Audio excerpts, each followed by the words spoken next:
जनहित भारत में आप सभी का स्वागत है। आज हम बात करेंगे सुप्रीम कोर्ट के उन 5 मामलों के विषय में जिसके कारण मोदी सरकार 2024 का चुनाव बुरी तरह से हार भी सकती है। इसमें से कुछ पर तो सुप्रीम कोर्ट द्वारा फैसला सुरक्षित भी कर लिया गया है। उसके बाद बात करेंगे महिला पहलवानों में उस दिग्गज पहलवान विनेश फोगाट की अंदरूनी पीड़ा की, जिसमें एक तरफ जहां विनेश फोगाट अपने खेल रत्न प्रधानमंत्री मोदी को सौंपने के लिए चिट्ठी लिखी है, वहीं दूसरी ओर संजय सिंह दावे के साथ कह रहे हैं कि साक्षी मलिक जैसे लोग कुश्ती से बाहर होंगे तो कुश्ती का भला ही होगा। तो सबसे पहले सुप्रीम कोर्ट के उन महत्वपूर्ण मामलों की बात कर लेते हैं जो पूरे देश में मोदी सरकार की लहर को पूरी तरह से पलट सकती है, जिसमें पहला मामला इलेक्टोरल बॉन्ड को लेकर है। आपको बता दें कि सुप्रीम कोर्ट के 5 जजों की संवैधानिक पीठ ने इस पर फैसला भी सुरक्षित कर लिया है। इस केस में पारदर्शिता न होने के कारण इलेक्टोरल बॉन्ड को रद्द करने की मांग की गई है,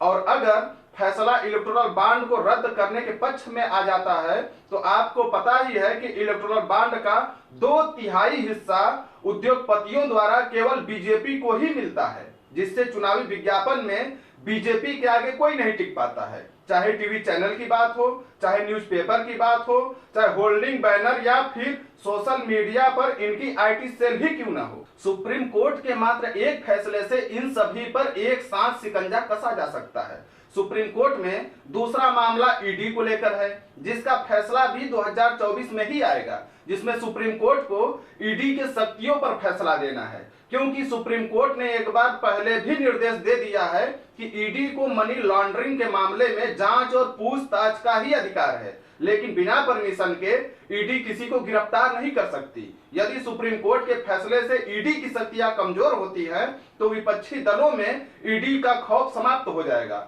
और वह खुलकर 2024 के चुनाव में मोदी सरकार के सामने ताल ठोकने लगेंगे। तीसरा मामला जो सुप्रीम कोर्ट में चल रहा है वह राज्यपाल की शक्तियों को लेकर है, क्योंकि कई राज्यों में राज्यपाल चुनी हुई सरकार के बिल को जानबूझकर लटकाते हैं और परमिशन ही नहीं देते ताकि वह कानून न बन सके और विपक्षी पार्टियां लोगों के लिए कल्याणकारी कार्य न कर सके, जिसके कारण राज्यों में विपक्ष की छवि खराब हो और राज्य की जनता मोदी सरकार के पक्ष में झुके। सुप्रीम कोर्ट इस तरह के मामले में पंजाब के राज्यपाल, दिल्ली के राज्यपाल, कर्नाटक के राज्यपाल और तमिलनाडु के राज्यपालों सहित अन्य कई राज्यपालों को कई बार फटकार भी लगा चुकी है। और यदि राज्यपाल की शक्तियों के दुरुपयोग को सुप्रीम कोर्ट गैर संवैधानिक ठहरा देता है तो आप समझ सकते हैं कि यह क्षेत्रीय पार्टियां अपने राज्य में जन कल्याणी कार्य के कारण दोबारा बीजेपी के सामने उठ खड़ी होंगी और लोकसभा चुनाव में बीजेपी को भारी नुकसान उठाना पड़ सकता है। सुप्रीम कोर्ट में चौथा मामला दिल्ली सरकार के अधिकारियों के ट्रांसफर और पोस्टिंग को लेकर है, जिसमें सुप्रीम कोर्ट ने यह अधिकार दिल्ली सरकार को दे दिया था, लेकिन उसके तुरंत बाद मोदी सरकार एक नया कानून संसद से पास कराकर दिल्ली सरकार के अधिकारियों के ट्रांसफर और पोस्टिंग का अधिकार फिर से वापस ले ली। इस पर सुप्रीम कोर्ट नए साल में सुनवाई करेगा, जिससे मोदी सरकार को झटका भी लग सकती है, क्योंकि मोदी सरकार के फैसले को सुप्रीम कोर्ट संवैधानिक भी ठहरा सकती है और ऑलरेडी एक बार सुप्रीम कोर्ट दिल्ली सरकार को यह अधिकार सौंप भी चुकी है। पांचवा मामला प्लेसेस ऑफ वर्शिप एक्ट 1991 के सुप्रीम कोर्ट में दी गई चुनौती को लेकर है। इस एक्ट के तहत 19 अगस्त 1947 से पहले के सभी धार्मिक स्थलों को यथास्थिति बरकरार रखने की बात कही गई है। नए साल में इसकी सुनवाई भी संभव है, जिससे ज्ञानवापी और मथुरा जैसे प्रकरण पर विराम भी लग सकता है। दोस्तों, आपको जानकारी दे दें कि सरकार के किसी भी कानून या फैसले को सुप्रीम कोर्ट को रद्द करने का अधिकार है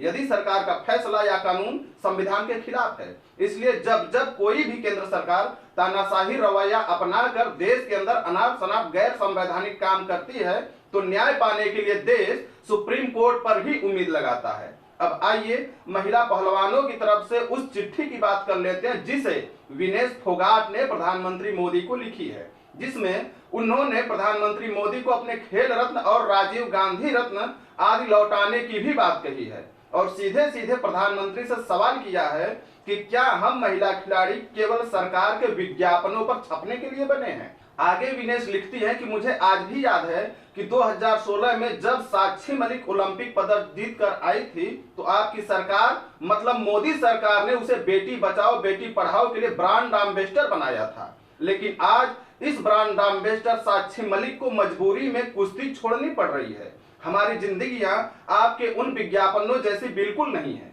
आगे विनेश फोगाट प्रधानमंत्री मोदी को लिखती हैं कि कुश्ती की महिला पहलवानों ने पिछले कुछ साल में जो कुछ भोगा उससे आपको समझ में आता ही होगा कि हम किस तरह घुट घुट कर जी रहे हैं। विनेश फोगाट ने प्रधानमंत्री को यह भी लिखा है कि आप केवल 5 मिनट समय निकाल के ब्रजभूषण सिंह, संजय सिंह आदि के बयान को सुन लीजिए। आपको पता लग जाएगा कि उन्होंने पहलवानों को मंथरा बताया, हमारे मेडल की कीमत 15 रुपए बताया और ब्रजभूषण ने टीवी पर स्वयं महिला पहलवानों के साथ असहज व्यवहार करने का बात भी कबूला था। उसने महिला पहलवानों को जलील करने का एक भी मौका नहीं गंवाया। दोस्तों, विनेश फोगाट की यह चिट्ठी जिनको उन्होंने कुछ लाइनों में लिखा है, लेकिन आप महसूस करेंगे तो आपको लगेगा कि इन लाइनों के पीछे उनके कठिन संघर्ष और प्रताड़ना की पूरी कहानी बताई गई है, जिस प्रताड़ना के तहत उन्हें अपने कैरियर, भविष्य और सपनों से मजबूरी में समझौता करना पड़ रहा है, जिसके लिए वे दिन रात 20 साल खून पसीना एक करके यहां तक पहुंची हैं और पूरी दुनिया में देश का मान भी बढ़ाया है। दोस्तों, आपको यह भी जानकारी दे दें कि संजय सिंह 26 दिसंबर को प्रधानमंत्री मोदी के संसदीय क्षेत्र वाराणसी के बाबतपुर एयरपोर्ट से 101 गाड़ियों के साथ वाराणसी शहर तक रोड मार्च किया था और अभी भी उन लोगों का मानना है कि गलत तरीके से फेडरेशन को भंग किया गया है और सरकार से मिलकर उन्हें पुनः बहाल करवाएंगे। संजय सिंह ने यह भी आरोप लगाया कि साक्षी मलिक और बजरंग पुनिया जैसे लोग कुश्ती से बाहर होंगे तो कुश्ती का भला ही होगा। सवाल यह है कि आने वाली खिलाड़ियों का यह न्यू जनरेशन अपने आगे वाली खिलाड़ियों से ही प्रेरणा पाती है और जब आगे आने वाली जनरेशन ही सरकार के व्यवहार से इस तरह से हताश निराश हो जाएगी तो कुश्ती का भला कैसे हो सकता है। और सवाल मोदी सरकार से भी है कि क्या वास्तव में ब्रजभूषण सिंह और संजय सिंह का दबदबा इतना है कि वह इलेक्शन के बाद कुश्ती फेडरेशन को इसी रूप में पुनः बहाल करवा सकेंगे, और अगर उनका दबदबा नहीं है तो मोदी सरकार आज तक ब्रजभूषण सिंह पर पार्टी स्तर से कोई जांच या कार्रवाई क्यों नहीं करवाई, और अगर दबदबा नहीं है तो संजय सिंह यह कैसे कह रहे हैं कि हम दोबारा सरकार से बात करके उनके फैसले पर पुनर्विचार करवाएंगे। अगर हमारे द्वारा दी गई जानकारी आपको अच्छी लगे तो वीडियो को लाइक करें, अधिक से अधिक शेयर करें और सब्सक्राइब करके घंटी वाला बटन दबाना ना भूलें। धन्यवाद।